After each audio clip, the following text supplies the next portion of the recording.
नमस्कार दोस्तों, उम्मीद करता हूं आप सभी बिल्कुल ठीक होंगे और आज की इस खास क्लास को देखने के लिए आप सभी बिल्कुल तैयार होंगे। जितने ऐसे छात्र हैं क्लास के अंदर आ चुके हैं, आप सभी जानते हैं ये कोई आम क्लास नहीं है। पूछता है भारत में मैं जीत राणा स्वागत करता हूं आप सभी का।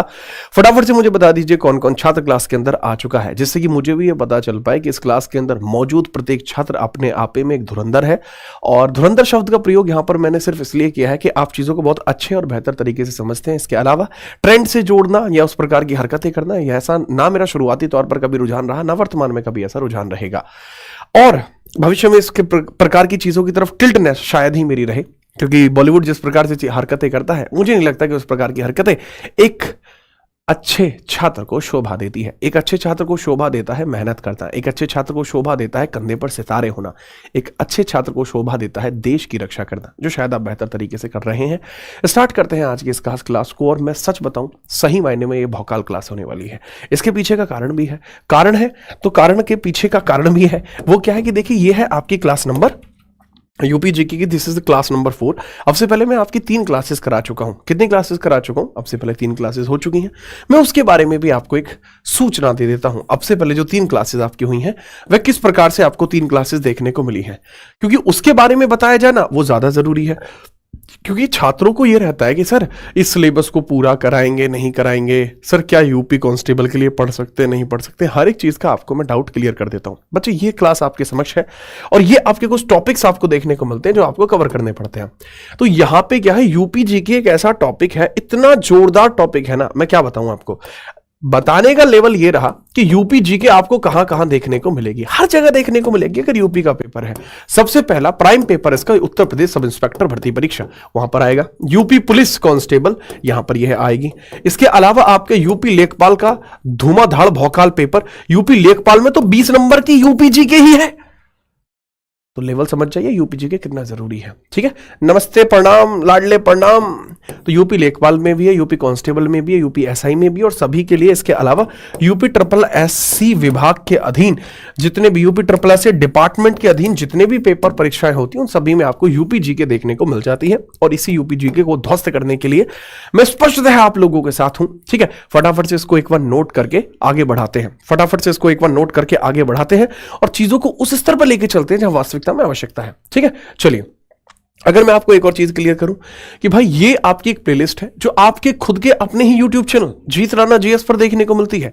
और यहां पर आप देखेंगे प्लेलिस्ट में ये रही, सर जी इसमें आपने पहली वीडियो कराई, दूसरी वीडियो कराई, तीसरी वीडियो कराई, चौथी वीडियो आज करा रहे हो। और अगर आप सभी लोगों का समर्थन रहा तो यह वीडियो अंतिम वीडियो तक जाएगी, जब तक यूपी जीके पूरी होती है। ठीक है, इसमें आप लोगों का योगदान बहुत मायने रखता है। अब अगर मैं सिलेबस की बात करता हूं कि सिलेबस हमने कहां तक कवर कर लिया है, क्या अब हम यहां पर कवर करने वाले हैं, तो लल्ला यहां पर political and administrative structure of Uttar Pradesh आपका पूरा हो चुका है। इसके 5 सेक्शन पूरे हो चुके हैं और हिस्ट्री ऑफ उत्तर प्रदेश चल रहा है। प्राचीन कंप्लीट हो गया, मध्यकालीन कंप्लीट हो गया, आधुनिक के बारे में चर्चाएं चल रही हैं। तो आज है उत्तर प्रदेश का आधुनिक भारत का इतिहास। ठीक है, चलिए। सर आपकी वॉइस सही नहीं, सही थी, आज फिर चेंज हो गई। बच्चे वॉइस जो है भी ठीक नहीं है, तबियत ठीक नहीं है अभी इतनी ज्यादा। ठीक है, तो एक बार फटाफट से क्लास के अंदर बता देंगे कि आप सभी तैयार हैं, और चलिए भौकाल जारी है और इस बार सिलेक्शन की आपकी बारी है। We are starting the class. ठीक है, we are living like classy persons. लीजिए जी, तो देखिए हम आधुनिक भारत को शुरुआत करते हैं। देखो, अगर मैं आपको इतिहास के हिस्सों का विभाजन करूं कि सर इतिहास के हिस्सों का विभाजन किस प्रकार से है, उसकी हम थोड़ी सी चर्चाएं कर देते हैं। Sir this is Indian history, Indian history नहीं, उत्तर प्रदेश यूपी जीके के अंतर्गत हम बात करते हैं। इसके अंदर आपको हिस्ट्री किस प्रकार से देखने को मिलती है। सर हिस्ट्री इतिहास के 3 हिस्से हैं जिसको बड़े बेहतर तरीके से बताया जाता है। इतिहास के अंदर बच्चा 3 हिस्से हैं। यूपी के पर्सपेक्टिव में बात करूंगा, फिर मैं आपको एक बार नेशनल पर्सपेक्टिव में भी बात करूंगा, भारतीय इतिहास की भी चर्चा मैं यहां पर करूंगा। दोनों की रिलेटिविटी होना बहुत जरूरी है। ठीक है, क्योंकि ज्यादातर छात्र वो है जो मुझसे सीजीएल के बैचेस में पढ़ते हैं, मुझसे रेलवे के बैचेस में पढ़ते हैं, मुझसे उत्तर प्रदेश के बैचेस में पढ़ते हैं। तो आप सभी को समझना होगा कि मैं दोनों ही पर्सपेक्टिव में चीजों को बेहतर बना रहा हूं।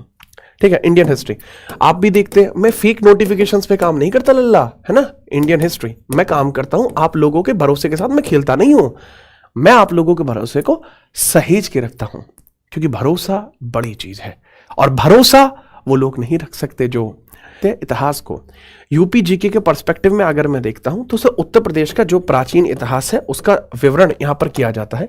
यहां प्राचीन हिस्से की बात की जाती है, प्राचीन इतिहास की बात की जाती है। इसके बाद अगर हम बात करते हैं, आपको पता लगता है मध्यकालीन इतिहास के बारे में। मध्यकालीन इतिहास की जिक्र यहां पर होता है, मध्यकालीन इतिहास का जिक्र होता है।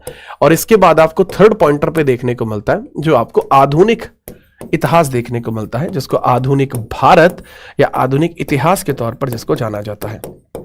इसके तत्पश्चात हम बात करते हैं भारतीय इतिहास के पर्सपेक्टिव में। सेम ही चीजें होती हैं, बहुत जोरदार तरीके की चीजें आपको देखने को मिलती हैं।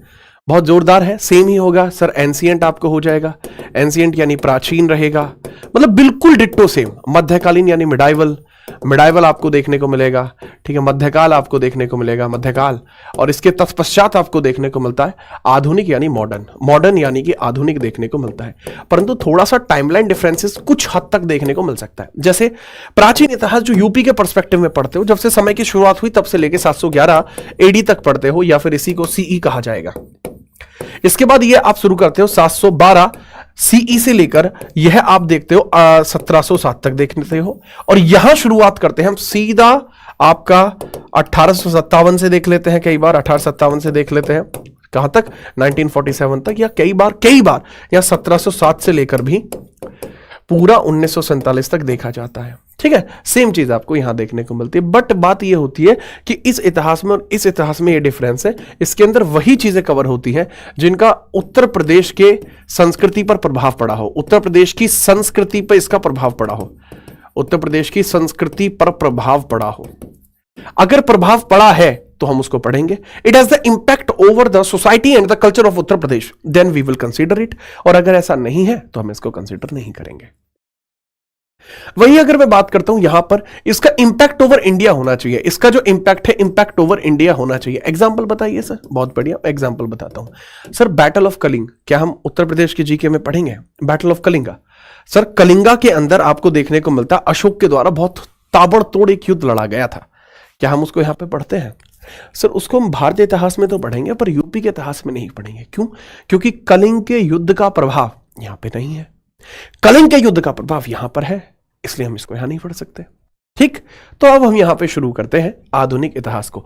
बहुत सारे ऐसे भी शिक्षक हैं जो इसको 1857 से पढ़ाते हैं, परंतु मैं इसको 1707 से पढ़ाता हूं, जब औरंगजेब की डेथ हुई। औरंगजेब की डेथ हुई, ठीक है। चलिए, ठीक है। एक बच्चा जैसे कह रहा है कि सर एक अध्यापक का नाम ले रहा है कि वो अध्यापक आपकी खिंचाई कर रहे थे। अगर उनको अपने नाम को सुरक्षित रखने के लिए आज भी मेरी खिंचाई करनी पड़ रही है, तो आप समझ सकते हैं कि वर्तमान में आप जिस शिक्षक से पढ़ रहे हैं वह आपके कितने मजबूत तरीके से काम का आदमी है, ठीक है, जिससे लोग छोड़ने के बाद भी काम निकलवा रहे हैं। चलिए शुरुआत करते हैं आज की इस खास क्लास की। भाई मैं, नो ऑफेंस, ठीक है, मैं तो चाहता हूं हाँ बढ़िया आदमी है, अच्छे आदमी है, ठीक है, मुझे तो कोई समस्या नहीं है किसी तरीके की भी। आगे बात करते हैं मैथ विद अनुराग। लीजिए, भारत के अंतर्गत उत्तर प्रदेश का इतिहास।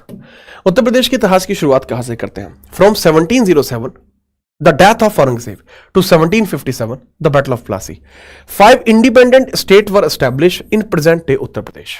इस बात को समझना, 1707 ईस्वी औरंगजेब की मृत्यु से 1757 ईस्वी यानी प्लासी के युद्ध तक वर्तमान उत्तर प्रदेश में 5 स्वतंत्र राज्य स्थापित हो चुके थे। उत्तर प्रदेश के अधीन भी 5 स्वतंत्र राज्यों की स्थापना हो चुकी थी, जो आपको देखने को मिलती है।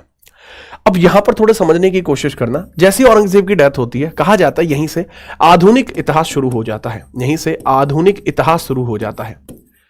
आधुनिक इतिहास की स्टार्टिंग होती ही यहां से है। अच्छा, यहां पे एक चीज और समझना, जैसे औरंगजेब की डेथ होती है, इसके बाद उत्तर मुगल काल की शुरुआत भी होती है। उत्तर मुगल काल की शुरुआत भी होती है। उत्तर मुगल काल, जो लेटर मुगलन एरा है, वो हम आगे पढ़ेंगे ही पढ़ेंगे। लेटर मुगल एरा है, लेटर मुगल एरा, इसका एक बड़ा इंपैक्ट आपको, लेटर मुगल एरा का एक बड़ा इंपैक्ट आपको उत्तर प्रदेश के ऊपर देखने को मिलता है, क्योंकि उन्होंने अवध क्षेत्र पर कब्जा रखा था, और जो अवध क्षेत्र आपको देखने को मिलता है वो उत्तर प्रदेश में देखने को मिलता है। ओके, बहुत बढ़िया। इसके बाद जो बैटल ऑफ प्लासी है, हालांकि इसका बहुत बड़ा इंपैक्ट यूपी पे नहीं है, बट क्योंकि हमें कहीं ना कहीं रिलेटिविटी देनी पड़ती है, इसको नेशनल लेवल की हिस्ट्री से कनेक्ट करना पड़ता है, तो जरूरत पड़ती है इस चीज को बताने की। ठीक है, तो इसको थोड़ा सा आप याद रख सकते हैं। अच्छा, मैं यहां पे एक बच्चा कह रहा है स्क्रीनशॉट ले लो। अबे जानकारी तो लिख लो, स्क्रीनशॉट ऐसे ही थोड़ी है। उत्तर मुगल काल के अंदर शासकों की संख्या की बात कर लेते हैं, कौन कौन रूलर उत्तर मुगल काल में देखने को मिले हैं, इसके बारे में बात कर लेते हैं। ठीक है, उत्तर मुगल काल की बात कर लेते हैं। लेटर मुगल एरा, उत्तर मुगल काल। जगह कहीं है, ये लीजिए वत्स, ये क्या हुआ, ये क्या हुआ, चलो यही लिख देता हूं। उत्तर मुगल काल आपको यहां देखने को मिलता है। लीजिए, उत्तर मुगल काल कौन कौन रूलर रहेगा, उत्तर मुगल काल रूलर मुझे बताएंगे कौन कौन रहेगा। लेटर मुगल एरा आप सभी बताएंगे, कार्यकाल भी बताएंगे। फटाफट जिसको पता है वो बताओ, जिसको नहीं पता वो लिख लो। लेटर मुगल एरा, ठीक है सर। उत्तर मुगल काल में सबसे पहले आपको देखने को मिलता है जिसका नाम है आपका शाह आलम फर्स्ट, आप बोल सकते हैं, या फिर इसको बहादुर शाह प्रथम बोला जाता है, जिसको शाह ए बखबर बोलते हैं। ठीक है, बहादुर शाह प्रथम इसको बोला जाता है, बहादुर शाह प्रथम, शाह प्रथम बोला जाता है, जो 1707 से लेके 12 तक रहा है। इसको ही शाह ए बेखबर विंसेंट आर्थर स्मिथ के द्वारा कहा गया था। इसी को कहा जाता है शाह ओ बेखबर, जानदार, जहांदार शाह। जहांदार शाह आपको दूसरे नंबर का रूलर देखने को मिलता है 1712 से लेकर और 1713 तक। अगला ruler Farrukh shear, Farrukh shear, Farrukh shear को घृणित कायर कहा जाता था, 1713 से लेकर 19 तक देखने को मिलता है। इसके बाद बताइए कौन रूलर देखने को मिलेगा, फटाफट बताइए। ठीक है, हम आपको नमस्ते बोलती, नमस्ते, आपकी नमस्ते ली जाती, फटाफट बताइए नमस्ते ली जाती।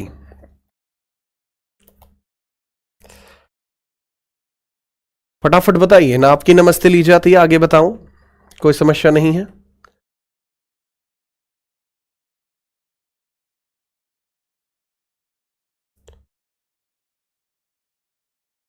ठीक है, चलो नेक्स्ट रफीउ दर्जात।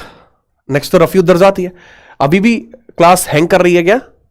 ठीक है, नेक्स्ट आप देखते हैं रफीउ दर्जात, फिर रफीउ दौला, रफीउ दर्जात देखने को मिलता है, फिर रफीउ दौला देखने को मिलता है, रफीउ दर्जात। इसके बाद अगला रूलर है रफीउ दर्जात, रफीउ दर्जात हो जाएगा, ये 1719 में ही रहा है खाली। फिर रफीउ दौला हो जाएगा, फिर हो जाएगा रफीउ दौला हो जाएगा, ये भी खाली सबसे छोटे टेन्योर के साथ 1719 में। दस्त लगेंगे इसको, दस्त के साथ ही जीवन मस्त नहीं हो पाएगा इसका। इसके बाद आपको देखने को मिलेगा मोहम्मद शाह, मोहम्मद शाह यही है रंगीला, मोहम्मद शाह, इसी को रंगीला राजा भी कहा जाता है। 1719 से लेकर 48 तक देखने को मिलेगा, यही रंगीला राजा है। नादिर शाह इसी के समय में अटैक करेगा, इसकी परिस्थितियां बहुत ज्यादा खराब आपको देखने को मिलेंगी। इसके बाद आपको देखने को मिलता है इसके समय में नादिर शाह का अटैक भी था। फिर अहमद शाह, फिर आलमगीर टू, फिर अहमद शाह आपको देखने को मिलेगा, अहमद शाह 1748 से 54। फिर आपको देखने को मिल जाएगा आलमगीर, आलमगीर भी आपको देखने को मिलेगा। इसके बाद अहमद शाह के बाद आपको देखने को मिल जाएगा, ये थोड़ा सा भाई जी ऐसे करना पड़ रहा है और इसका बैकग्राउंड चेंज करना पड़ रहा है, क्योंकि मुझे नहीं पता था कि मैं एक ही पेज पे बैंड बजा दूंगा सबकी। ठीक है, चलो इसके बाद हम बात करते हैं नेक्स्ट। ये तो आपका हो गया है ना, पहला, दूसरा, तीसरा, चौथा, पांचवा, छठा, सातवां।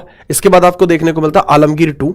इसके बाद आएगा आलमगीर टू, आलमगीर टू आपको देखने को मिलेगा। ठीक है, आलमगीर टू 54 से शुरू करेगा और 54 से शुरू करके सीधा 59 तक जाएगा। फिर शाह आलम आएगा, फिर शाह आलम आएगा, 1806 तक जाएगा, बहुत लंबा चलेगा। 54 से लेके 59 तक। ठीक है, फिर आपको देखने को मिलता है शाह आलम टू। शाह आलम फर्स्ट कौन था फिर? सर यही शाह आलम फर्स्ट था, बहादुर शाह ही शाह आलम फर्स्ट था। शाह आलम आपको द्वितीय देखने को मिल जाएगा, जो 1759 से लेकर 1806 तक जाएगा, 1806 तक जाएगा। मोस्ट एमिनियंट रूलर्स में से शाह आलम द्वितीय का नाम भी आपको ठीक ठाक देखने को मिलता है। फिर अकबर द्वितीय आएगा 1837 तक, फिर आएगा बहादुर शाह जफर, फिर आएगा अकबर टू, फिर आपको अकबर टू देखने को मिल जाएगा। उसके बाद आपको देखने को मिल जाएगा बहादुर शाह टू, बहादुर शाह टू आपको देखने को मिल जाएगा। तो अकबर 2 जो आपको देखने को मिलता है, ये आपको देखने को मिलता है 1806 से लेके 37 तक, और फिर 1837 से लेके 57 तक, बात खत्म, पैसा हजम। यहीं पर ये पूरे के पूरे एरियाज देखने को मिलते हैं जो लेटर मुगल्स में। सबसे कम समय के लिए रफीउद्दौला रहा था, ठीक है, रफीउद्दौला रहा था। बाकियों के बारे में धीरे धीरे हम जानकारी भी लेते रहेंगे, आगे हम बात करते हैं, नोट करिए, आगे हम इसके आगे जानकारी लेते हैं। इसको without any kind of issue, इसको आप याद रखेंगे, ठीक है। ये थोड़ी थोड़ी बातें इसके बारे में थी, ये थोड़ी थोड़ी बातें इसके बारे में थी, ठीक है सर। इसके बाद जो मैंने आपको बताया कि इसी के बाद से आपको देखने को मिलता है। अब हम बात करते हैं इसके बाद बाकी क्षेत्रों के बारे में जो बहुत पॉपुलर क्षेत्र रहे इस समय में। इस समय जो बहुत पॉपुलर क्षेत्र रहे उनकी हम बात करते हैं। ये वन लाइनर्स हैं, दीज आर वन लाइनर्स। ये वन लाइनर्स हो जाएंगे कुछ। किस काल के हैं सर जी ये वन लाइनर्स? सर ये शुरुआती प्रारंभिक आपके काल के देखने को मिलेंगे। मैंने बताया मेरठ और बरेली के उत्तर में नाजिम खान नामक पठान नेता का राज्य हुआ करता था। ये शुरुआती तौर पर बात चल रही है, बिल्कुल 1857 के जस्ट बाद की बात चल रही है। आपसे पूछा जा सकता है कि मेरठ तथा बरेली के उत्तर में जो आपका शासन चलता था वो किसका था? वो नाजिम खान का शासन था। दोआब क्षेत्र में रुहेलों के अंतर्गत रुहेलखंड राज्य स्थापित होता है। सीधा पता लगता है कि रुहेलखंड का नाम रुहेलखंड क्यों पड़ा सर? बिकॉज ऑफ द रुहेल्स, जो यहां रुहेल थे उनके कारणों से। फर्रुखाबाद के बंगश पठानों के अंतर्गत दोआब का राज्य स्थापित किया गया था, ठीक है। किसके? फर्रुखाबाद के बंगश पठानों के अंतर्गत फर्रुखाबाद। फिर पूछा जा सकता है फर्रुखाबाद की स्थापना किसने करी है? बंगश पठान्स ने करी है। बंगश पठान्स को भारत में केवल एक ही राजा हरा पाया है, जिसका नाम आपको क्या देखने को मिलता है सर? एकमात्र नाम, जिनका नाम है बाजीराव बल्लाल प्रथम, जिनका नाम है, ठीक है। नमस्ते भाई, नमस्ते, आगे बढ़िए। इसके बाद अवध एवं पूर्वी उत्तर प्रदेश के जिलों पर अवध के नवाब का प्रशासन था। जो आज की डेट में आपको पश्चिमांचल देखने को मिलता है वह अवध के नवाब का जो है आपको कब्जा देखने को मिलता था। बुंदेलखंड क्षेत्र पर मराठों का आधिपत्य हो गया, ठीक है।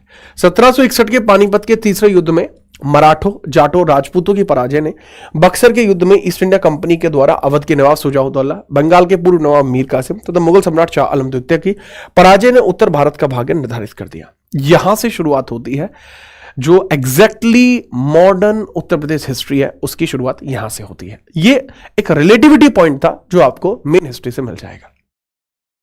अब बहुत सारे ऐसे भी छात्र होंगे जो पहली बार मॉडर्न हिस्ट्री पढ़ रहे हैं। अगर आप मुझसे चाहते हो कि थियोटिकली मैं पूरी मॉडर्न हिस्ट्री जो तकरीबन आपकी 20 घंटे में खत्म होती है, अगर वो अपलोड कराना चाहते हो तो इस वीडियो के नीचे आप डाल देंगे complete modern history for all exam, आपको मिल जाएगी मेरी 20 घंटे की वीडियो। उसी तरीके की वीडियो आपकी मिडाइवल इंडिया की पड़ी हुई है, देखना चाहें तो आप यहां देख सकते हैं। आपको एक कंप्लीट GS4 CGL देखने को मिला। क्वेश्चंस के माध्यम से करना चाहते हो तो कोई भी आपको वीडियो मिल जाएगी, लेकिन थियोटिकली अगर पढ़ना चाहते हो तो ये मिडाइवल इंडिया की 5 घंटे, ठीक है, पौने 2 घंटे और 2.25 घंटे, यानी कुल मिला के 5, 3, 8 घंटे की आपकी मॉडर्न मिडाइवल हिस्ट्री है, पढ़ लेना। 20 घंटे की मॉडर्न पढ़ाता हूं जो आपके कहने पर डाल दी जाएगी, ठीक है। चलिए आगे हम बात करते हैं। अगला सवाल ये रहा, मेरठ के बरेली में ये बात हो चुकी है, फर्रुखाबाद के अंतर्गत स्थापना भी करा दी गई है। इसके बाद हम आगे शुरुआत करते हैं यहां से। 1765 में अंग्रेज व मुगल शासक शाह आलम द्वितीय के बीच इलाहाबाद की संधि हुई। 65 से 72 तक शाह आलम अंग्रेज के संरक्षण में इलाहाबाद में रहा और 1772 में मराठों के संरक्षण में दिल्ली पहुंचा था। कौन? शाह आलम की बात चल रही है। यहां पे ये समझना कि आपकी ये इलाहाबाद की संधि क्या है, क्योंकि इलाहाबाद उत्तर प्रदेश के अंदर एक जगह देखने को मिलती है, इसलिए इलाहाबाद की संधि यूपी जीके के अंदर एक बड़ा इंपॉर्टेंट पॉइंट क्रिएट करती है, ठीक है।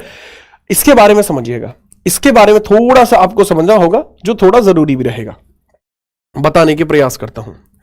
देखिए अब यहां पर मैंने आपको समझाने की कोशिश करी लल्ला, जिसको आप कुछ इस प्रकार से समझेंगे। देखिए इलाहाबाद की संधि बहुत इंपॉर्टेंट पॉइंटर रहेगा, लेकिन इलाहाबाद की संधि है क्या, इलाहाबाद की संधि क्यों जरूरी है, वो समझाने के लिए मुझे आपको समझाना पड़ेगा पहले 1764 का बक्सर का युद्ध, बक्सर बैटल आपको समझाना पड़ेगा। देखो जो बक्सर का बैटल आपको देखने को मिलता है वो किस किस के बीच में देखने को मिलता है सर? एक तो है मीर कासिम, बंगाल का है, मीर कासिम बंगाल का है, ठीक है। फिर इसके बाद शाह शुजाउद्दौला आपका अवध का है और शाह आलम ब्रिटिश है। शाह आलम आपका जो है द्वितीय ये मुगल है। लिख सकते हैं this is Bengal, this is Awadh, this is Mughal, और इनका बैटल किससे होता है? वर्सेस अ बैटल अगेंस्ट, जिनका नाम आपको देखने को मिलता है हेक्टर मुनरो, ब्रिटिश है। हेक्टर मुनरो ब्रिटिश है और हेक्टर मुनरो यहां पर जीत जाता है, वॉन द बैटल। इसी का रिजल्टेंट आपको क्या देखने को मिलता है? इसी का रिजल्टेंट आपको देखने को मिलता है इलाहाबाद की संधि। तो इलाहाबाद की संधि दो हिस्सों में होगी, इलाहाबाद संधि आपके दो हिस्सों में होगी। ट्रीटी ऑफ इलाहाबाद 1765 दो हिस्सों में होती है, एक होती है 12 अगस्त को, एक होती है 16 अगस्त को। दोनों में डिफरेंसेस है कि 12 अगस्त की जो संधि है वो शाह आलम और ब्रिटिश के बीच में हुई है। किसके बीच में लल्ला? शाह आलम और ब्रिटिश के बीच में हुई है। फटाफट बताइए लल्ला। शाह आलम के बीच में हुई है और इसमें कौन है? ब्रिटिश। अगली जो आपको देखने को मिलती है वो किसके बीच में है? शुजाउद्दौला और ब्रिटिश के बीच में हुई है। दोनों में क्या हुआ है सर? दोनों में हुआ यह है कि शाह आलम के द्वारा कड़ा मानिकपुरी जो क्षेत्र था, जो कड़ा का क्षेत्र था, जो कड़ा मानिकपुर का क्षेत्र था, उस क्षेत्र को यहां पर अलग रख दिया जाएगा। मेरी बात को समझना, कड़ा मानिकपुर जो क्षेत्र है, कड़ा मानिकपुर, वो किसको चला जाएगा? वो ब्रिटिशर्स को चला जाएगा। कड़ा मानिकपुर ब्रिटिश को चला जाएगा। और साथ में 27 लाख रुपए ब्रिटेन जो है 27 लाख रुपए किसको देगा बदले में? ब्रिटेन 27 लाख रुपए शाह आलम को देगा, 27 लाख। साथ में जो एरिया है, जो बंगाल का एरिया है, वहां इनका प्रशासन का अधिकार मिलेगा। ब्रिटेन को क्या मिलेगा? बंगाल पर प्रशासन अधिकार, बंगाल पर प्रशासन मिलेगा। यहां पर क्या होता है? शाह शुजा जो आपको देखने को मिलता है, शुजाउद्दौला जो है, यह 52 लाख रुपए ब्रिटेन को देगा। 52 लाख रुपए किसको देगा? ब्रिटेन को देगा। और यह जो कड़ा और मानिकपुरी क्षेत्र है, कड़ा मानिकपुरी क्षेत्र है, इसकी मंजूरी देगा। कड़ा की मंजूरी दी, कड़ा की मंजूरी दी कि कड़ा वाले क्षेत्र के ऊपर अब से कब्जा किसका होगा? ब्रिटिशर्स का कब्जा होगा। यह बात इनके द्वारा कह दी जाती है। इनके बारे में याद रखना, ठीक है? याद रखना।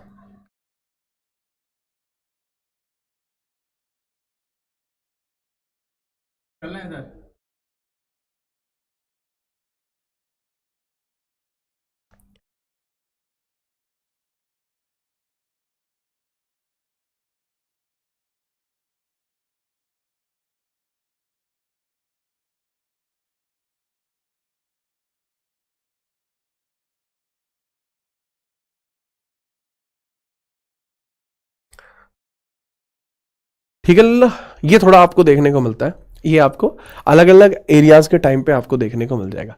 भाई होमगार्ड के लिए पढ़ सकते हो बेटा, आप में इतनी समझ ही नहीं है अभी। होमगार्ड के लिए पढ़ सकते हो, नहीं पढ़ सकते हो? है पढ़ सकते हो यार, कैसी बात करते हो आप। चलो ये चीज मैंने बता दी। तो यहीं पर मैंने बताया कि 1765 में अंग्रेज और मुगल शासक शाह आलम द्वितीय के बीच इलाहाबाद की संधि हुई थी। बेटा वो इलाहाबाद की संधि ऐसे हुई थी, ठीक है? अवध के अंतर्गत आपको ये चीज देखने को मिलती है। नेक्स्ट है 1765 से लेकर 72 ईस्वी तक शाह आलम अंग्रेजों के संरक्षण में इलाहाबाद में रहा था, ठीक है? इलाहाबाद में रहा था। इलाहाबाद किसके पास था? पहले अवध के नवाब के पास था, लेकिन छीन के किस पे चला गया? ब्रिटिशर्स पे चला गया, ठीक है? चलो अगला 1772 में मराठों के संरक्षण में ही दिल्ली पहुंचा था। इसका स्क्रीनशॉट ले सकते हो। नेक्स्ट, अब 1774 ईस्वी में अंग्रेजों ने रोहेल सरदार रहमत खान को शाहजहांपुर में पराजित कर रोहेलखंड को अवध में सम्मिलित कर लिया। एक सवाल बड़ा अच्छा पूछा जाता है, दिस इज यूपीजी के one liner, this is UPG के one liner repeated in UPSI. यह यूपीएसआई में रिपीटेड है, यूपीएसआई रिपीटेड है ये। और पूछता है लल्ला कि आपसे पूछा गया है 1774 ईस्वी के अंदर अंग्रेजों ने रोहेल सरदार रहमत खान को हराकर किस स्थान को जीता था? सर शाहजहांपुर को जीता था, जिसका नाम मिरानपुर कटरा हुआ करता था, और इसको रोहेलखंड को अवध में सम्मिलित कर दिया था। यह बात पूछी जाती है, यह बात पूछी जाती है। इसके बारे में आप याद रखेंगे।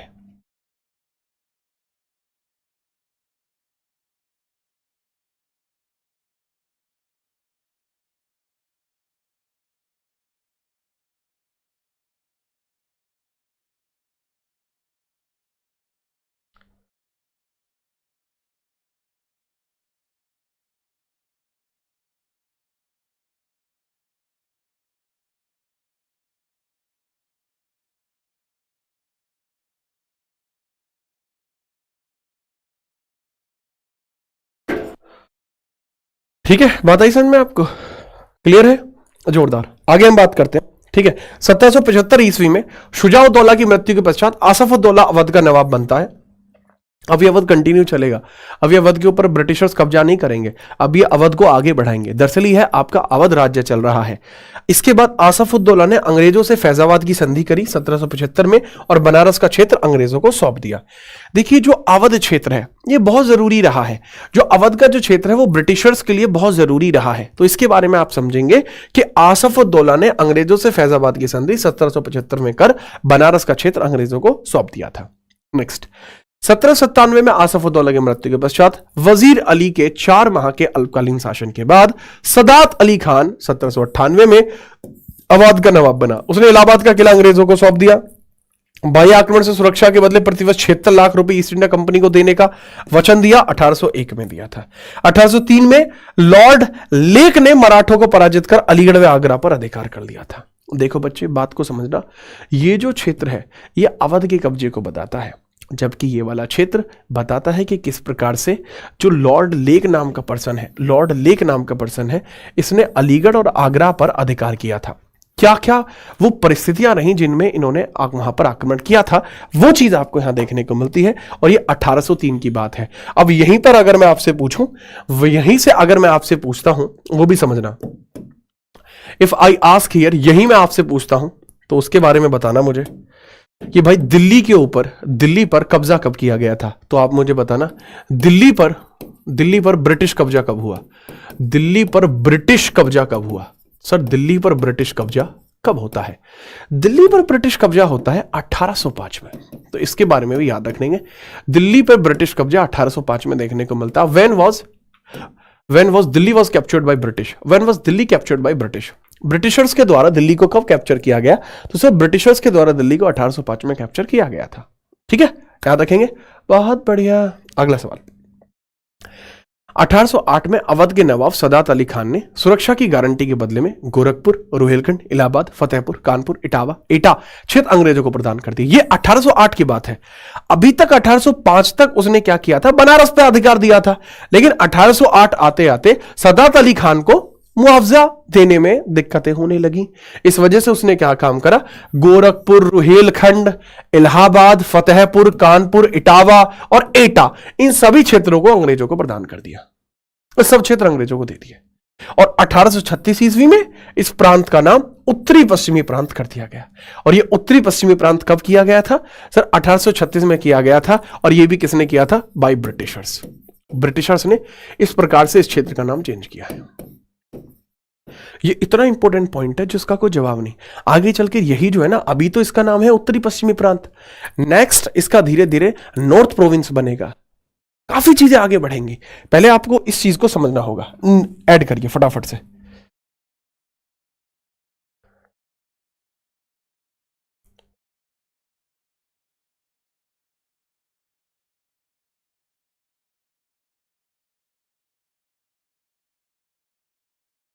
ठीक है, आगे बढ़ते हैं।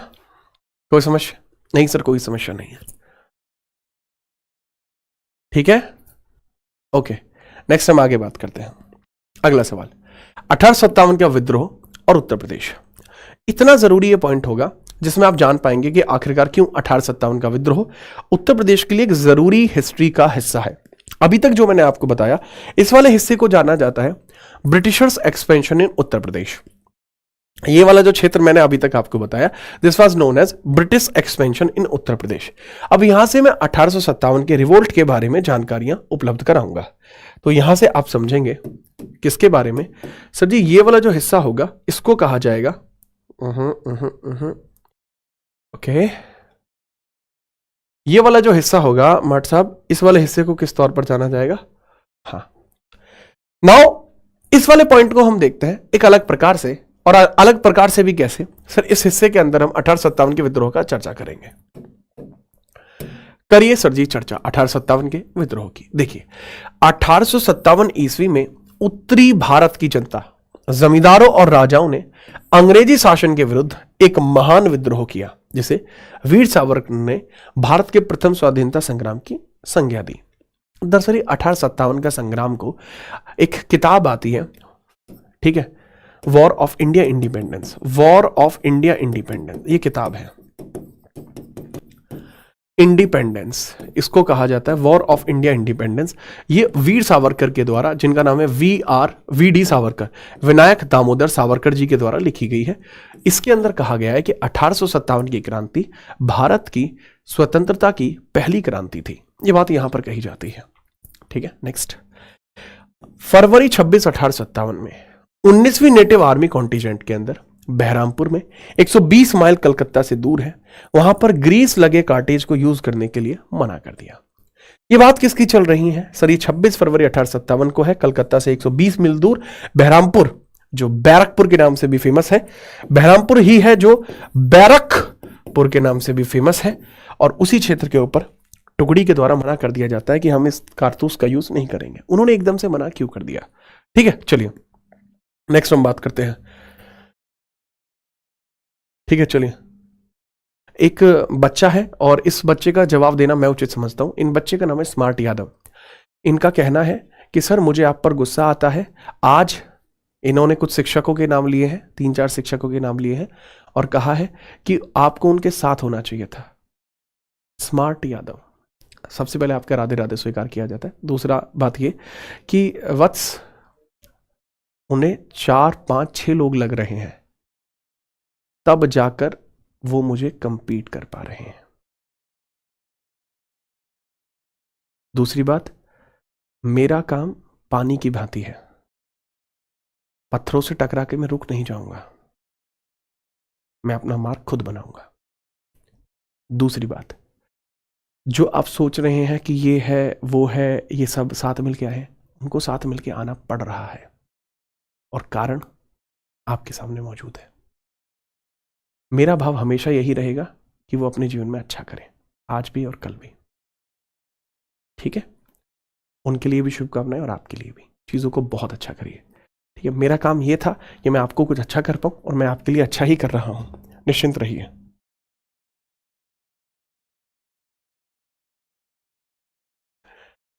ठीक है। और मैं स्क्रिप्ट के हिसाब से नहीं बोलता। ठीक है, चलिए। स्मार्ट यादव, मैंने जिस व्यक्ति के ऊपर भरोसा किया, उस व्यक्ति को अगर भरोसे की कीमत नहीं पता है या भरोसा नहीं समझता, तो मैं क्या कर सकता हूँ? लेकिन मैं पानी की भांति बहता रहूंगा, निश्चिंत रहिए। ठीक है, कलकत्ता के निकट स्थित बैरकपुर में 34वीं बटालियन के अंदर ये होता है। इसके पूरे पीछे की पूरी कहानी मैं समझा देता हूँ। ये बात है दिसंबर 1856 की। दिसंबर 1856 में ब्राउन ब्रास गन को चेंज कर दिया जाता है। एनफील्ड MP50 गन से इस गन को रिप्लेस कर दी जाती है एनफील्ड MP50 से।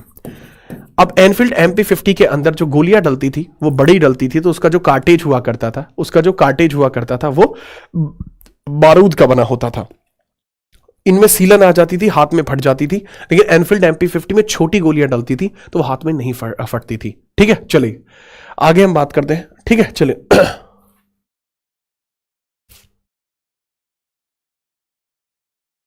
ठीक है, याद रखिएगा एनफील्ड MP50। एक बच्चा कह रहा है सर आपने उन टीचर के साथ भी पढ़ाया था, उन्होंने मेरी क्लास परचेज करी थी। ठीक है, 17 क्लासेज उन्होंने मुझसे परचेज करी थी।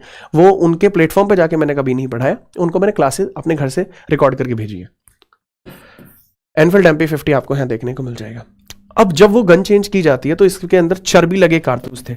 इसमें चर्बी के कारतूस थे, जो कारतूस चलाने से लोग मना कर रहे थे। ठीक है, एक मतलब फैट लगा हुआ था। कहते हैं कि ये फैट गाय की चर्बी और सूअर की चर्बी से बना हुआ था। ठीक है, चलिए। ठीक है, आगे हम बात करते हैं। अगला सवाल ये रहा। कलकत्ता के निकट स्थित बैरकपुर की 34वीं देसी सैनिक छावनी के मंगल पांडे उत्तर प्रदेश के बलिया के निवासी हैं। 29 मार्च 1857 को खुला विद्रोह कर लेफ्टिनेंट हेनरी बॉक पर गोली चला दी। वहीं बॉक की हत्या हो गई और मंगल पांडे को इसी वजह से 8 अप्रैल 1857 को बैरकपुर में फांसी पर चढ़ा दिया गया। लेकिन यह खबर आग की तरह फैल गई, आग की तरह यह खबर फैल गई। ठीक है, चलिए। दूसरा, इसी समय भारत का गवर्नर जनरल लॉर्ड कैनिंग हुआ करता था, और इस समय ब्रिटेन का पीएम पामस्टोन था। याद रखिएगा, पामस्टोन देखने को मिलता है, याद रखेंगे। आगे हम बात करते हैं।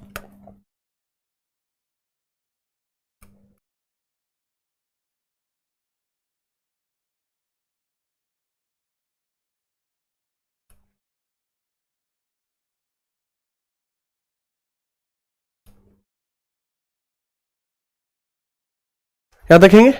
जोरदार, स्पष्ट हुआ? बहुत बढ़िया। इसके बाद हम आगे बढ़ते हैं। पूछा जा सकता है कि क्वीन कौन थी? विक्टोरिया। क्वीन के बारे में पूछा जाता है, क्वीन कौन थी? Queen is Victoria. Victoria is the queen of that time. ठीक है, Victoria is queen of that time.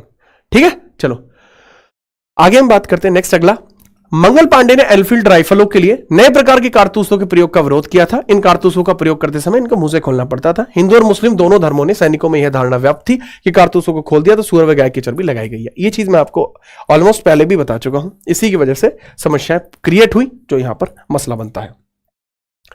ठीक है, चलो अब यहां पे क्या होता है, अब यहां पे कॉर्नोलॉजी को समझिएगा आप। 8 अप्रैल को मंगल पांडे जी को फांसी हुई। ये पूरे अब यूपी में फैलेगा। यूपी के मेरठ से हैं आप?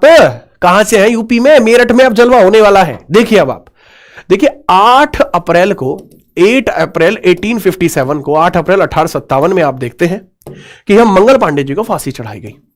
मंगल पांडे जी एग्जीक्यूट कर दिए जाते हैं। मंगल पांडे जी एग्जीक्यूट कर दिए जाते हैं, यानी उनको फांसी लगा दी जाती है। एग्जीक्यूटेड। जब उनको फांसी लगा दी गई, उसके तुरंत कितने समय के बाद? सर इसमें देखेंगे ठीक 16 दिन के बाद मेरठ की देसी सेना ने, जो आपको देखने को मिलती है, मेरठ की 4th बटालियन है, फोर्थ बटालियन आपको देखने को, 4th नेटिव आर्मी बटालियन आपको जो देखने को मिलती है, बटालियन आपको देखने को मिलती है, इसने कारतूस को छूने से मना कर दिया, जिससे क्रोध अंग्रेजी अधिकारियों ने 9 मई को सैनिकों की वर्दी उतरवा ली। परिणाम स्वरूप 10 मई को पूरी छावनी के सैनिकों ने विद्रोह कर दिया। हालांकि स्ट्रैटेजी ऐसे नहीं बनी थी, मैं पूरा बताता हूं। अप्रैल में यह हुआ और इसके बाद इनके द्वारा 24 अप्रैल के अंदर ये सारी चीजें होती हैं। इसके बाद जब मई शुरुआत होती है तो इन्होंने 29 अप्रैल को विद्रोह किया था। 29 अप्रैल को विद्रोह किया था कदम सिंह जी के नेतृत्व में। नेतृत्व कौन कर रहे थे? कदम सिंह जी। नेतृत्व कर रहे थे कदम सिंह जी, कदम सिंह।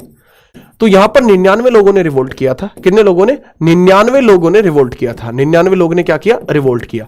उस 99 लोगों के रिवोल्ट में से 84 लोगों को उम्र कैद दे दी गई। उम्र कैद दे दी गई। इसके बाद सैनिकों ने सोचा कि अब पानी सर से ऊपर जा चुका है, अब हम दिल्ली तक इस बात को लेके जाएंगे। ठीक है, अब दिल्ली तक बात लेके जाने के लिए उन्होंने सोचा था कि हम 30 मई को जाएंगे, लेकिन उन्होंने 9 मई को सैनिकों की वर्दी उतरवा ली थी, जिस वजह से 10 मई को वो पूरी छावनी के साथ, कदम सिंह जी, उनके साथ कुछ और नहीं था, कदम सिंह जी बच गए थे यहां पर। वो लेता सीधे कहां पहुंचते? 11 मई को मेरठ का विद्रोही सैनिक दिल्ली पर अधिकार कर लेता है। भारत के अंतिम मुगल बादशाह बहादुर शाह जफर को नेतृत्व में प्रतिबद्धता जताई जाती है। जाते ही कहते हैं कि राजा साहब, आप ही तो हमारे राजा हैं, आप ही तो हैं जो है महामहिम जहां पनाह। क्यों उसको इतना क्यों चढ़ाया? क्योंकि भाई वो उस समय सबसे ज्यादा पॉपुलर आदमी था। इन्फ्लुएंसर को बुलाया जाता है, इन्फ्लुएंसर ही था ये। इसने सीधा लाल किले पे जाके कह दी कि हम अंग्रेजों के साथ युद्ध में हैं, we are in the battle against the Britishers. अब ये बात कह दी जाती है बहादुर शाह जफर के द्वारा, और बहादुर शाह जफर के द्वारा ये सारा कार्य किया गया। तो यहां पर आपको पता लगती है 11 मई 1857 को मेरठ के विद्रोही सैनिकों ने दिल्ली पर अधिकार कर लिया। भारत के अंतिम मुगल बादशाह बहादुर शाह जफर को यहां नेतृत्व में प्रतिबद्धता इन्होंने जताई। इसके बाद सारा मैटर खराब होता है और यहां पर बहादुर शाह जफर डिक्लेयर करता है और यहां कमल का फूल और रोटी को सिंबल बनाता है। कमल का फूल और रोटी को सिंबल बनाया जाता है, चिन्ह बनता है। कमल का फूल बनता है चिन्ह, और साथ में रोटी भी इसका चिन्ह बनती है। लेकिन यहां बहादुर शाह जफर को 11 तारीख में ही अरेस्ट कर लिया जाता है। नोट करो।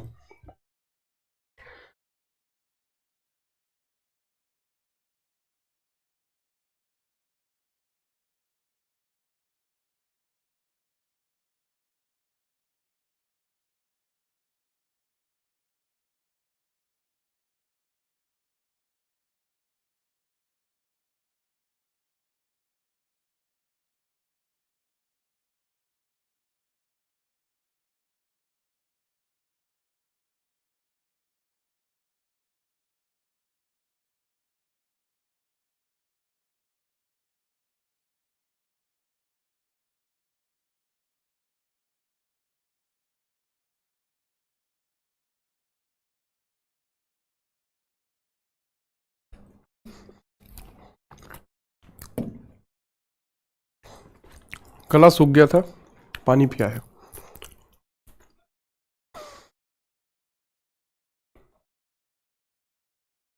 आज आगे हम बात करते हैं। नेक्स्ट, ठीक है, क्लियर। ये लीजिए, विद्रोही सैनिकों ने दिल्ली में 6 सैनिकों को, 4 नागरिकों को जलसा नामक समिति गठित की थी, जिसने दिल्ली का प्रशासन अपने हाथ में ले लिया था। यह भी पूछा जाता है, फटाफट याद रखिएगा।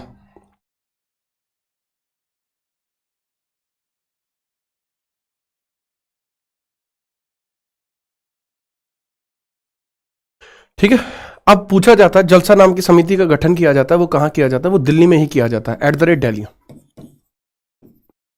ठीक है, याद रखना। तो 1857 की इस विद्रोह का सर्वाधिक प्रभावित क्षेत्र अवध और बुंदेलखंड ही थे। जहां ब्रिटिशर ज्यादा थे, वो इससे सर्वाधिक प्रभावित क्षेत्र इसका बन गया था। ठीक है, चलिए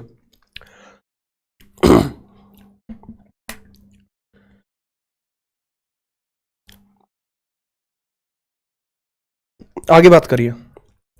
आगे हम बात करते हैं 1857 के इस विद्रोह में दोआब क्षेत्र ने भी सक्रिय योगदान किया था। दोआब का जो क्षेत्र था, यानी जहां गंगा यमुना का पानी आया करता था, वो भी इसके अंतर्गत चीजों को आगे बढ़ाता है। ठीक है, चलिए इसके बाद हम आगे बढ़ते हैं। छोटी मोटी चीजें आपको देखने को मिलती हैं। 1857 के इस विद्रोह में शीघ्र ही अलीगढ़, बरेली, लखनऊ, कानपुर, इलाहाबाद आदि को स्वतंत्र कराने के बाद विद्रोही सैनिकों ने, जमींदारों ने वहां अपनी सरकार स्थापित कर दी। जो जमींदार थे उन्होंने वहां कब्जा कर दिया। बेटा मैं यहां पर 1857 की क्रांति को भारत में नहीं फैला रहा हूं। भारत में फैला रहा होता तो मैं इसको अलग अलग क्षेत्र में लेके जाता, पर नहीं, मैं इसको केवल फैला रहा हूं यूपी में। इसके बाद क्या होता है? 1857 के विद्रोह का विस्तार इटावा, मैनपुरी, एटा, मथुरा, शाहजहांपुर, बदायूं, आजमगढ़, सीतापुर, लखीमपुर खीरी, बाराबंकी, बनारस, फैजाबाद, फतेहपुर, हाथरस आदि छोटे छोटे नगरों और कस्बों में भी हो गया था। तो 1857 की क्रांति न केवल यहां पे बल्कि यहां पर भी फैल रही थी। इन सभी डिस्ट्रिक्ट्स का एक बार फोटो ले लीजिए, एक बार आप फोटो ले लीजिए फटाफट से।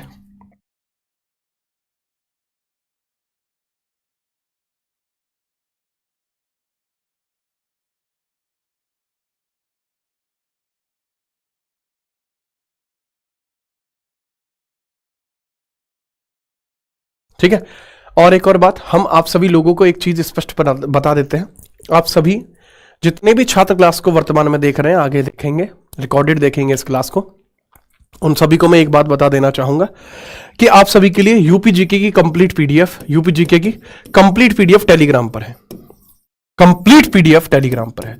कहां है लल्ला? कंप्लीट पीडीएफ टेलीग्राम पर आपको देखने को मिल जाएगी। टेलीग्राम पर आपको देखने को मिल जाएगी। इसके लिए भी आपको रेडी रहना है। Complete PDF Telegram, UP GK की कंप्लीट पीडीएफ है, टेलीग्राम पर आपको देखने को मिलेगी, निश्चित तौर पर मिलेगी। ठीक है, चलिए ये चीज भी आप यहां पर याद रखिएगा। इसके बाद हम आगे बढ़ते हैं। ठीक है, हाथ से लिखी हुई कंप्लीट पीडीएफ, मेरे खुद के हाथों से लिखी हुई। नेक्स्ट, अवध की बेगम हजरत महल ने लखनऊ में विद्रोह का नेतृत्व किया था। बेगम ने अपने अल्पवयस्क पुत्र ब्रिजेश कादिर को अवध का नवाब बना दिया था। उस समय के लिए जब 1857 की क्रांति चल रही थी, उस समय पूछा आपसे यह जा सकता है, ड्यूरिंग 1857 रिवोल्ट जो इंपोर्टेंट इंसिडेंट हुए हैं, ड्यूरिंग 1857 रिवोल्ट जो इंपोर्टेंट इंसिडेंट हुए हैं वो समझिए। अवध की जो बेगम थी, जिनका नाम हजरत महल देखने को मिलता है, उन्होंने विद्रोह का नेतृत्व किया। बेगम ने अपने अल्पवयस्क पुत्र ब्रिजेश कादिर को, यानी जो पूरी उम्र का भी नहीं था, ब्रिजेश कादिर, उसको उन्होंने अपॉइंट कर दिया कि अवध का नवाब रहेगा। 21 मार्च 1858 को कॉलिन कैंपबेल के द्वारा लखनऊ पर पुनः कब्जा प्राप्त कर लिया गया। 1857 के विद्रोह में कानपुर बिठूर के प्रशासन पर नाना साहिब का अधिकार था, लेकिन नाना साहब को भी यहां पर गिरफ्तार किया जाएगा। आगे हम बात करते हैं।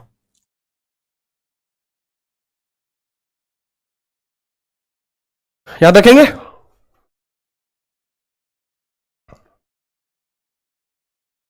नेक्स्ट, लल्ला नोट किए हो? यार मेरी वॉइस पहले से चेंज हो गई है, तबियत खराब हो रही है, लेकिन मैं झुकूंगा नहीं। मैं उस माटी का वृक्ष नहीं जिसको नदियों ने सींचा है। बंजर भूमि में रहकर मैंने मृत्यु से जीवन खींचा है। आगे बढ़िए, ये लीजिए। नवंबर 1857 में विद्रोहियों ने अंग्रेजी जनरल विंडहैम्बल को कानपुर के निकट पराजित किया था। यह इतना इंपॉर्टेंट क्वेश्चन है कि this is the best question of UPPSC.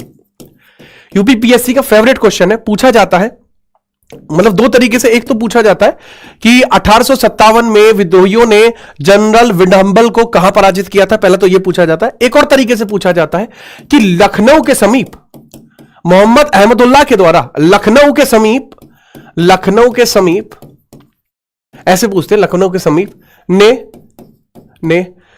जो आपका जनरल लॉरेंस था उसको, उसकी हत्या की थी, जनरल लॉरेंस की हत्या की थी। नाम बताइए, जनरल लॉरेंस की हत्या की थी, नाम बताओ। ये सवाल भी फेवरेट है, आप बताएंगे। 6 दिसंबर 1857 को कानपुर कॉलिन कैंपेबल के द्वारा विजिट कर लिया गया था। जो कानपुर जो है वो कॉलिन कैंपेबल ने विजिट किया था। कानपुर पे किसका कब्जा था? नाना साहिब का कब्जा था। क्या साहेब, समझे? नोट करिए फटाफट से।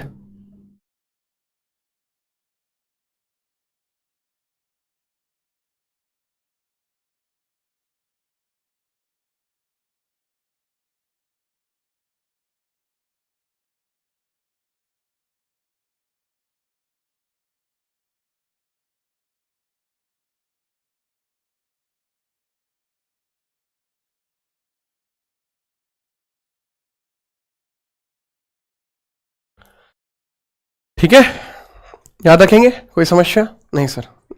नाना साहिब कहते, बीएनएस की वीडियो देखिए पूरी। ठीक है, नेक्स्ट आ गए 1857 में विद्रोह में कानपुर में शहीद हुए अजीजन बेगम नाचने गाने के पेशे से संबंधित थी। पूछा जा सकता है कि भाई कानपुर के अंदर एक अजीजन बेगम आपकी शहीद हो गई थी, वो किससे रिलेट करती थी? वो नाचने गाने से रिलेट करती थी। अच्छा यार, एक बड़ी कमाल की बात बताता हूं। जब मैं 1857 की क्रांति को पढ़ाता हूं, नेशनल लेवल पे जब मैं पढ़ाता हूं, तो नेशनल लेवल पर इस प्रकार की बातें मैं नहीं बता रहा होता। क्यों? क्योंकि बाबू यूपी में डेप्थ पे जाके बात पूछी जा रही है, इसी वजह से मैं बहुत ज्यादा डेप्थ पे चीजों को लेकर आया हूं। ठीक है, इस लेवल का कंटेंट मुझे नहीं लगता कहीं मिलेगा। पंडित सुंदरलाल की पुस्तक भारत में अंग्रेजी राज, इसको इंग्लिश में बोलते हैं ब्रिटिश रूल इन इंडिया, के अनुसार कानपुर पर विद्रोहियों का अधिकार होने के बाद बंदी अंग्रेज स्त्रियों व बच्चों की हत्या के लिए विद्रोहियों को उकसाने वाली अजीजन बेगम थी। जो बंदी अंग्रेज स्त्री और बच्चों की हत्या के लिए विद्रोहियों को उकसाया था, वो अजीजन बेगम ने उकसाया था। Azizan Begum was not a good lady, वो प्रोवोक कर रही थी। 1857 के विप्लव के पश्चात बरेली के प्रशासन पर खान बहादुर खान, रोहेला सैनिक अधिकारी ने अधिकार कर लिया था, लेकिन बाद में 1857 की क्रांति के बाद इनको भी यहां से हटा दिया गया। ठीक है, याद रखिएगा।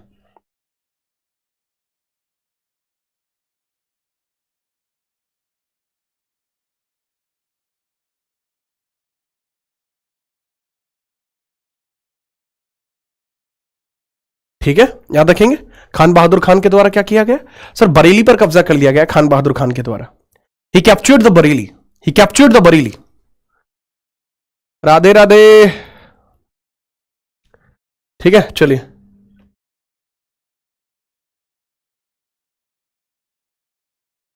ये लीजिए अगला सवाल।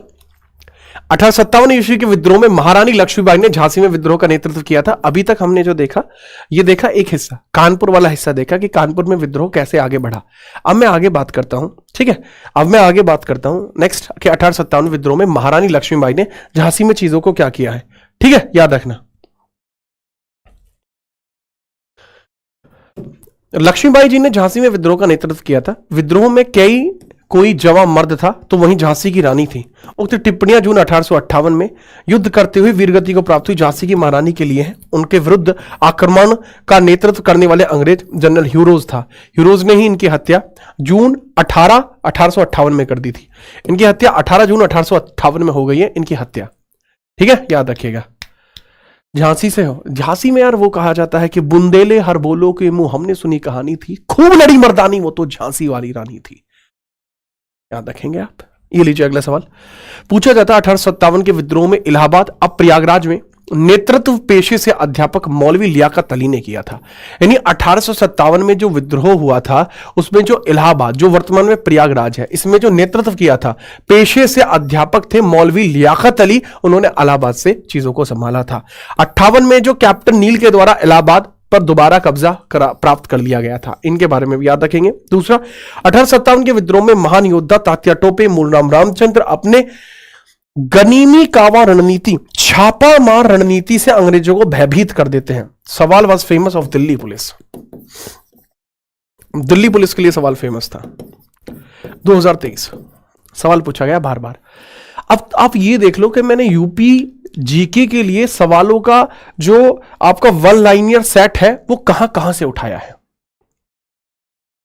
लेवल देखिए आप, नोट करो फटाफट से, स्क्रीनशॉट ले लीजिए।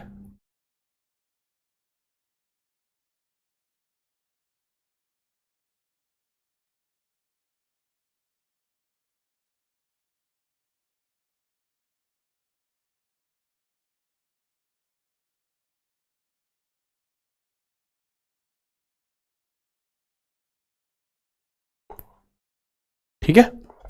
गनीमी कावा रणनीति जो होती है, जिसको छापामार रणनीति कहा जाता है, यह अंग्रेजों को भयभीत कर देती है और इसी के लिए इसको बनाया गया था। अंग्रेजों को भयभीत करने वाली रणनीति थी ये।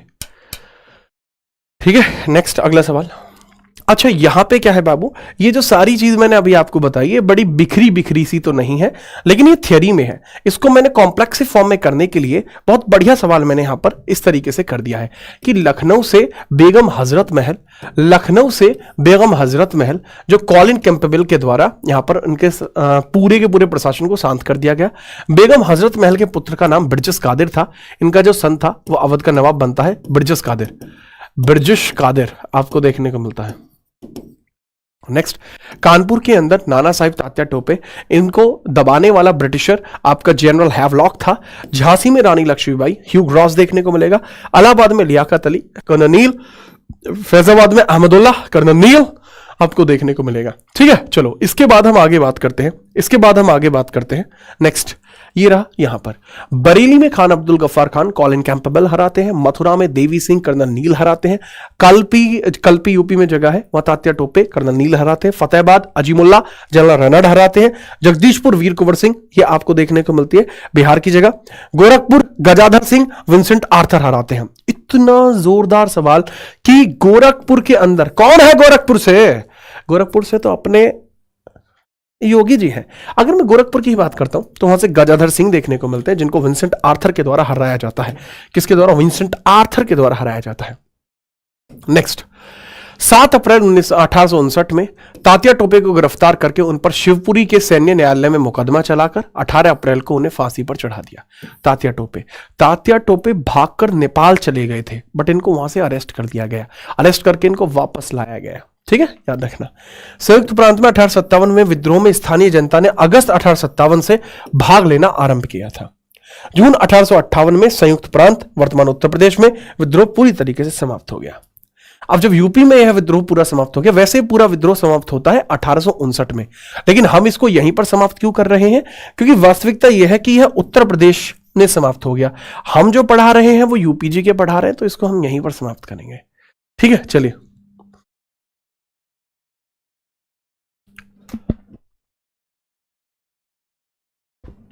फटाफट याद करें। क्लियर है?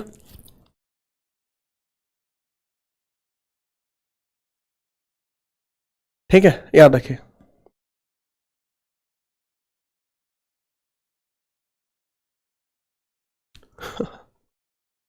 आगे हम बात करते हैं।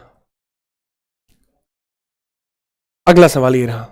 1 नवंबर 1858 को ब्रिटेन की महारानी विक्टोरिया ने एक उद्घोषणा के द्वारा ब्रिटिश ईस्ट इंडिया कंपनी के हाथों से सत्ता स्वयं अधिग्रहित कर ली थी, और यह किसके माध्यम से की थी? 1858 के by 1858 government of India act. और यह कहां पर उद्घोषित किया गया था? मिंटो पार्क में, एट मिंटो पार्क में यह हुआ था। मिंटो पार्क में हुआ था, और किसके द्वारा हुआ था? बाई कैनिंग के द्वारा यह हुआ था। अब 1 नवंबर 1858 को इलाहाबाद में कैनिंग ने महारानी विक्टोरिया का उद्घोषणा पत्र पढ़कर सुनाया था। 1858 ईस्वी में दिल्ली डिवीजन के उत्तर पश्चिमी प्रांत से अलग कर दिया गया तथा प्रदेश की राजधानी को आगरा से इलाहाबाद तथा स्थानांतरित कर दिया गया। क्या यह फैक्ट आपको पहले से पता नहीं था? ठीक है, चलिए, क्या यह फैक्ट आपको पहले से पता नहीं था? ठीक है, बताइए। हाँ सर, ये फैक्ट हमें पहले से पता था। क्योंकि बच्चा ये फैक्ट आपको पहले से पता था क्योंकि मैंने जब आपको शुरुआती तौर पर पढ़ाया था तो उसके अंतर्गत ही इस फैक्ट को मैंने क्लियर कर दिया था, इसलिए फैक्ट जरूरी था, इसलिए मैंने आपको अब क्लियर कर दिया। ठीक है, चलो नेक्स्ट। अगला, 19वीं सदी के उत्तरार्ध में बनारस और वाराणसी में भारतेंदु हरिश्चंद्र ने अपनी पत्रिका कवि वचन सुधा में स्वदेशी आंदोलन का समर्थन किया है। अब ये स्वदेशी आंदोलन आपको कैसे देखने को मिलता है? विदेशी शासन के खिलाफ जिहाद का नारा देने के उद्देश्य से 1866 में मोहम्मद कासिम ननैतवी ने रशीद अहमद गाहोती के देवबंद में इस्लामी मदरसे की स्थापना करी थी। इसके बारे में भी थोड़ा याद रखना।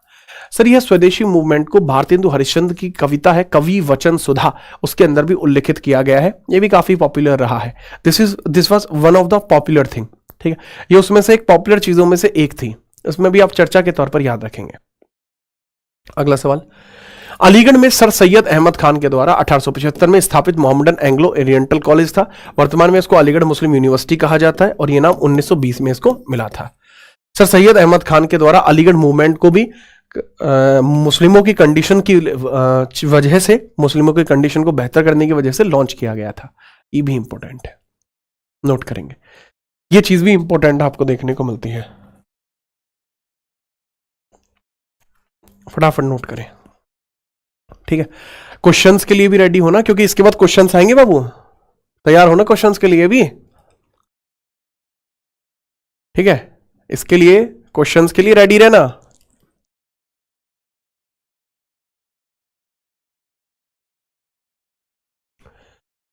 ठीक है, आगे हम बात करते हैं। इसके बाद आपको देखने को मिलते हैं भारतीय राष्ट्रीय कांग्रेस। भारतीय राष्ट्रीय कांग्रेस का बहुत बड़ा इंपैक्ट आपको देखने को मिलेगा उत्तर प्रदेश पर।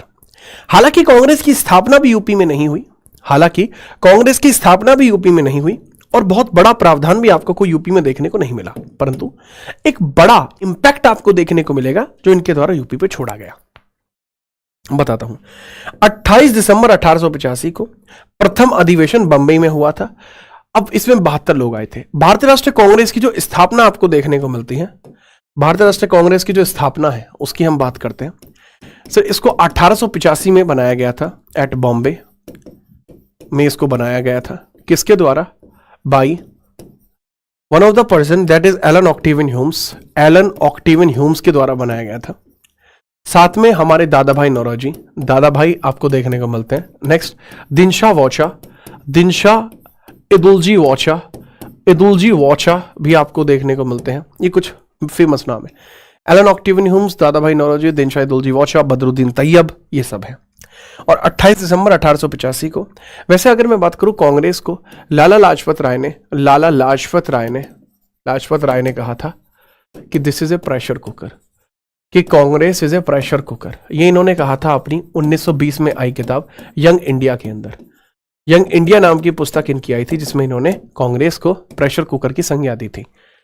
इसको डफरिन के समय बनाया गया था। इस समय वायसरॉय डफरिन था। इस समय जो वायसरॉय था उसका नाम डफरिन था। डफरिन ने कांग्रेस को माइक्रोबैक्टीरिया कहा था। डफरिन था। डफरिन ने क्या कहा था? Congress is mycobacteria. इन्होंने कहा था कि कांग्रेस इज माइक्रोबैक्टीरिया, कांग्रेस एक माइक्रोबैक्टीरिया है। अब यहां पर समझना, जब 1885 को कांग्रेस बनता है, बंबई में शामिल होते हैं 72 डेलीगेट्स देखने को मिलते हैं। उत्तर प्रदेश से शामिल प्रतिनिधि थे गंगा प्रसाद वर्मा, प्राणनाथ पंडित, मुंशी ज्वाला प्रसाद, जानकीनाथ घोषाल, रामकली चौधरी, बाबू शिव प्रसाद चौधरी, बाबू जमुना दास और लाला बैजनाथ। ये फेमस पर्सन्स आपको देखने को मिलते हैं जिनके द्वारा यह कार्य किया गया कि इसके अंदर डेलीगेट के तौर पर ये शामिल हुए थे। ठीक है, याद रखेंगे।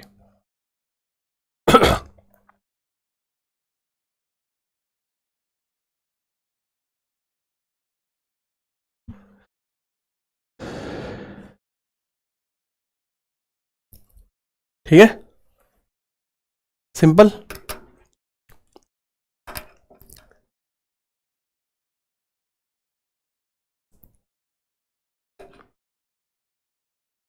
ठीक, नेक्स्ट अगला सवाल।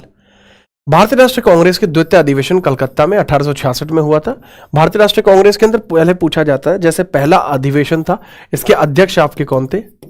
अध्यक्ष व्योमेश चंद्र बनर्जी, व्योमेश चंद्र बनर्जी थे।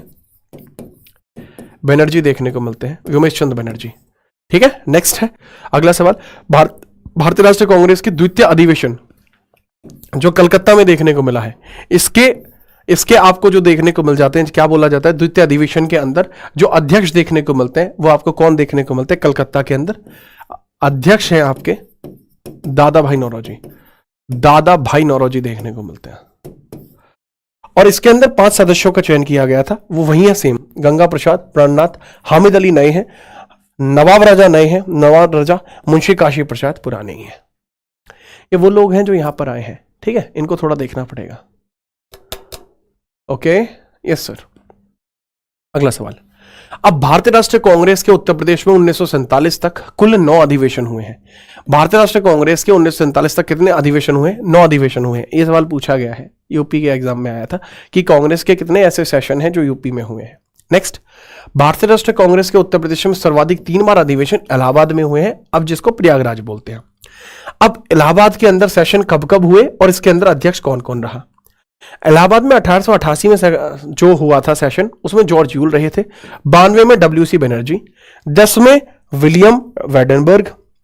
लखनऊ 1899 अध्यक्ष रमेश चंद्र दत्त। 1916 अध्यक्ष अंबिका चरण मजूमदार। 1936 अध्यक्ष पंडित जवाहरलाल नेहरू। लखनऊ सेशन बहुत जरूरी था, लखनऊ सेशन, क्योंकि इसी के अंदर संविधान सभा की मांग को एक्सेप्टेंस देने के बारे में कहा गया था कि हमें ब्रिटिशर से संविधान सभा की मांग के लिए एक्सेप्टेंस चाहिए होगा। ठीक है, याद रखना। आगे हम बात करते हैं अगला, इलाहाबाद, अब प्रयागराज व लखनऊ के अतिरिक्त 3 अन्य शहर में भारतीय राष्ट्रीय कांग्रेस के अधिवेशन हुए हैं। 1905 में बनारस में गोपाल कृष्ण गोखले की अध्यक्षता में, 25 में कानपुर में सरोजिनी नायडू की अध्यक्ष में, प्रथम भारतीय महिला भी थी, प्रथम भारतीय महिला भी थी। 1946 में मेरठ में हुआ था, जो अध्यक्ष थे JB कृपलानी। 1888 में प्रांत में लेफ्टिनेंट गवर्नर ऑकलैंड कैल्विन ने इलाहाबाद में कांग्रेस अधिवेशन में रुकावट डालने का प्रयत्न भी किया था। ऐसा सवाल पूछा जाता है, जैसे पहला वाला जो सेशन था वो पूना में होना था, बॉम्बे में नहीं होना था, लेकिन पूना में प्लेग फैला हुआ था, इसलिए वो हो नहीं पाया। इस तरीके के सवाल पूछे जाते हैं, मेरी बात को समझना। 1885 का जो कांग्रेस का सेशन था वो पूना में होना था, पर पूना में प्लेग फैला हुआ था, इसलिए नहीं हो पाया। सेम चीज पूछ लेता है कि 1888 के अंदर जो आपका इलाहाबाद सेशन था, जो जॉर्ज ह्यूल के द्वारा हेड किया गया था, उसको लेफ्टिनेंट गवर्नर ऑकलैंड कैल्विन के द्वारा रोकने का प्रयास किया गया था, लेकिन वो उसको रोक नहीं पाया था। ठीक है, याद रखें, बहुत बढ़िया। अगला सवाल, बनारस के राजा शिवप्रसाद सितारे हिंद भी कांग्रेस के विरोधी तथा अंग्रेजों के पक्षधर थे। राजा शिवप्रसाद सितारे हिंद एक उपाधि होती है, ये भी कांग्रेस के विरोधी थे, अंग्रेजों के समर्थक थे। 1916 में कांग्रेस और मुस्लिम लीग ने अधिवेशन के एक साथ लखनऊ में संपन्न हुआ था। इस सम्मेलन में प्रसिद्ध कांग्रेस लीग समझौता हुआ था और इसके जो अध्यक्ष थे वो अंबिका चरण मजूमदार थे। अंबिका चरण मजूमदार एक पुरुष का नाम है, मुझे शुरुआत में महिला का नाम लगता था।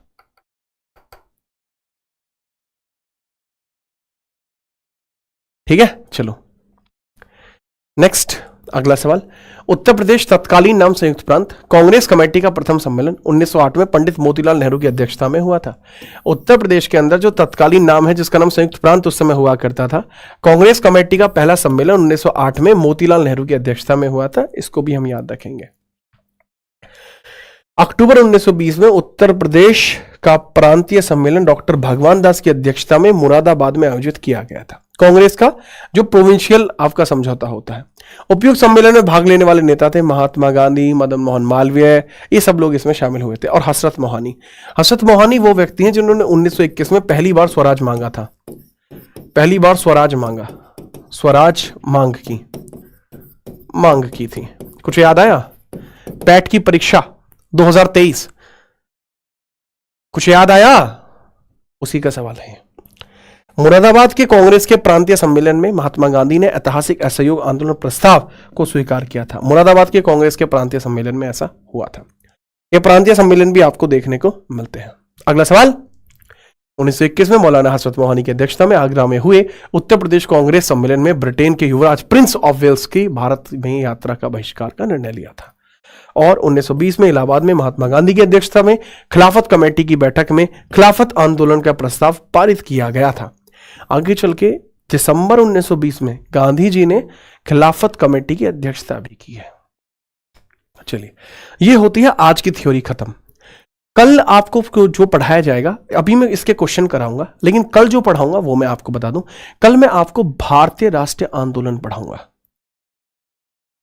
ठीक है सर, इसकी प्लेलिस्ट बनवा दीजिए। यदुकुल का ऐसा कहना है, यदुकुल दिमाग खोलो और ये बात दोबारा बोलो, प्लेलिस्ट रेडी है। ये रही आपकी प्लेलिस्ट जिस पे आप देख रहे हैं वर्तमान में ये क्लास है। इस क्लास को लाइक भी नहीं कर पा रहे हो, गलत बात है। ठीक है, लाइक करना चाहिए आपको ये क्लास। आगे हम बात करते हैं बच्चा, इसमें हम बात करते हैं क्वेश्चंस के बारे में। क्वेश्चंस आपको देखने को मिलेंगे, आर पार के सवाल हैं जिन क्वेश्चंस के हम अटेम्प्ट करते हैं।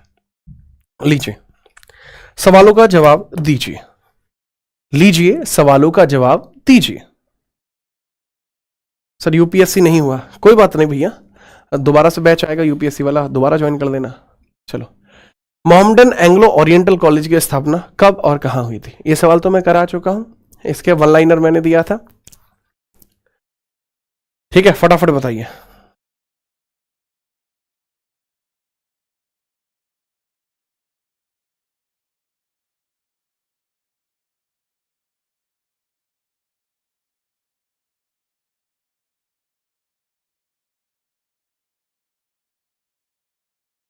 ठीक है, चलिए, बहुत इंपॉर्टेंट सवाल, पहला ही लल्लू सवाल से शुरुआत करते हैं, अच्छे अच्छे सवालों की बात हम करेंगे। ठीक है, चलिए गुरुजी आप पढ़ाओ। ठीक है भाई, ले भाई, पूछा है कि मोहम्मडन जो एंग्लो ओरिएंटल कॉलेज की स्थापना कब और कहाँ हुई है? सर 1875 में अलीगढ़ में हुई है। आगे चलकर ये अलीगढ़ में इसकी स्थापना हुई है, और आगे चलकर 1920 में यही अलीगढ़ मुस्लिम यूनिवर्सिटी बन गया। अलीगढ़ मुस्लिम यूनिवर्सिटी बन जाता है, अलीगढ़ मुस्लिम यूनिवर्सिटी बन जाता है, यूनिवर्सिटी आपका आगे चलकर ये बन जाता है। और ये कब बना है एएमयू? 1920 में। अगला सवाल, निम्नलिखित में से कौन भारतीय राष्ट्रीय कांग्रेस के प्रथम अधिवेशन 85 में उत्तर प्रदेश से प्रतिनिधि में शामिल था? ठीक है, बताइए कौन कौन ऐसे पर्सन आपको देखने को मिलते हैं जो एज ए प्रतिनिधि आपको देखने को मिले हैं, बताइए। पहले सेशन में टोटल लोग कितने आए थे? सर पहले सेशन के अंदर अगर मैं बात करूं तो प्रथम अधिवेशन में 72 डेलीगेट्स आपको देखने को मिले थे, डेलीगेट्स आपको देखने को मिले थे। और इन 72 डेलीगेट्स में उपयुक्त सभी आपको देखने को मिल जाएंगे, उपयुक्त सही सभी आपको देखने को मिल जाएंगे। 72 के 72 डेलीगेट्स आपको देखने को मिल जाएंगे, 72 के 72 डेलीगेट्स आपको देखने को मिल जाएंगे। अगला सवाल, 1947 तक उत्तर प्रदेश में भारतीय राष्ट्रीय कांग्रेस के कुल कितने अधिवेशन हो चुके हैं? बताइए। सर्वाधिक आपको जो देखने को मिलते हैं वो इलाहाबाद में 3 देखने को मिलते हैं।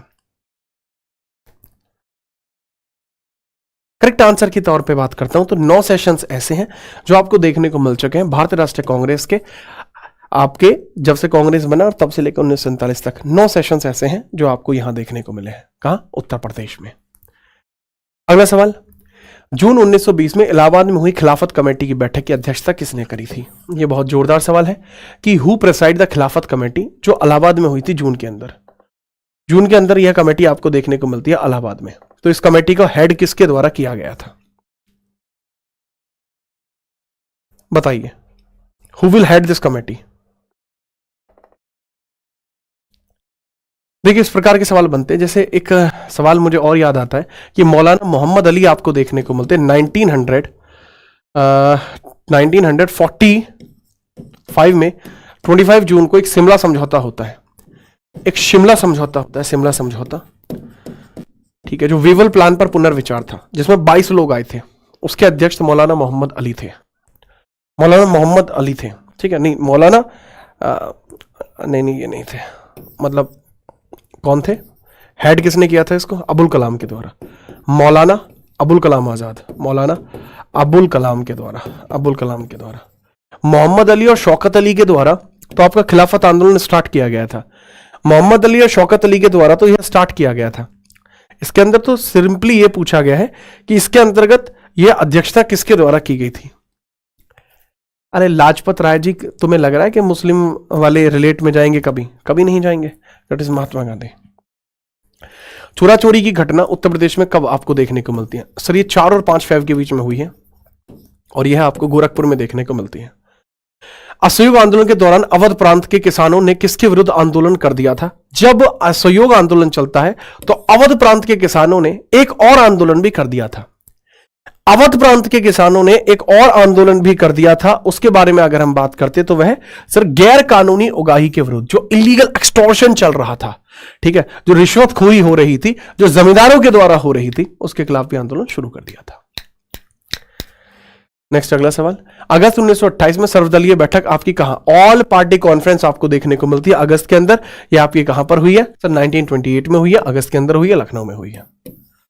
ठीक है, कांग्रेस का इस बार का सेशन कानपुर में कोलकाता में हुआ था। लखनऊ में साइमन कमीशन का बहिष्कार का नेतृत्व किसके द्वारा किया गया था? 1928 में लखनऊ में साइमन कमीशन का हम विद्रोह करते हैं, एक खिलाफत आंदोलन शुरू करते हैं, तो ये किसके द्वारा आपका खिलाफत आंदोलन का विद्रोह मतलब लीड कौन करेगा? दैट इज पंडित जवाहरलाल नेहरू, उनके द्वारा लीड अप किया जाएगा। नेक्स्ट है स्वराज पार्टी का पहला अधिवेशन 1923 में आपको देखने को मिलता है, that was at Allahabad. Establishment कब होती है सर? 31 तारीख को स्टैब्लिशमेंट होती है दिसंबर में, 31 तारीख को स्टैब्लिशमेंट होती है दिसंबर में। अगला सवाल, निम्नलिखित में से कौन सा समाचार पत्र कानपुर से प्रकाशित होते थे और वह आपके बोल्शेविज्म का प्रचार किया करते थे, इसके बारे में पूछा जाता है। सो दैट इज प्रभु और प्रताप। केसरा मराठी बाल गंगाधर तिलक महाराष्ट्र से रिलेट करता है, दैट इज प्रभु और प्रताप, करेक्ट देखने को मिलेगा। यंग इंडिया गांधी जी, अमृत बाजार पत्रिका कोलकाता में बनती थी जो शिशिर चंद्र घोष छापा करते थे। आज की क्लास का अंतिम सवाल, 1918 में उत्तर प्रदेश किसान सभा की स्थापना किन लोगों ने करी थी? इसके बाद जो बचा हुए आपके सवाल हैं जिनको जाना जाएगा किस नाम से सर, जो रेस्ट क्वेश्चंस आपके बचते हैं या रेस्ट अगर हम बात करें थियरी बचती है तो वो बचती है भारतीय राष्ट्रीय आंदोलन से। भारतीय राष्ट्रीय आंदोलन आपको पैट में भी देखने को मिलेगा, आपको लेखपाल में भी और यूपीएसआई में भी। आज की क्लास के अंदर छात्रों की संख्या थोड़ी कम रही है, पर मैं यकीन मानता हूं कि अगली क्लास में आप खुद ब खुद आगे आ जाएंगे। कल मिलते हैं, तब तक के लिए जय हिंद, वंदे